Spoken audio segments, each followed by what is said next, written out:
女士们、先生们，晚上好。Dame i gospoda, dobro večer.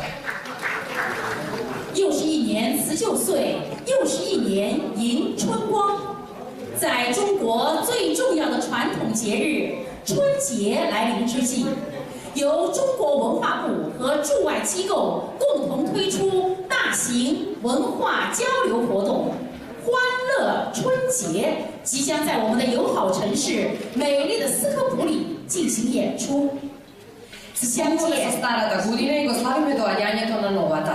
На чекор од кинеската нова година, најголемиот традиционален празник на Кина, организиран од Министерството за култура на Кина и Кинеската амбасада, еве сме повторно овде во збратимениот град, прекрасното Скопје, да ви ја честитаме Кинеската нова година. Задоволство ни е што сме повторно заедно овде. Вечерва сме овде со пријателите да ја чувствуваме заедно со вас. Среќата и радоста!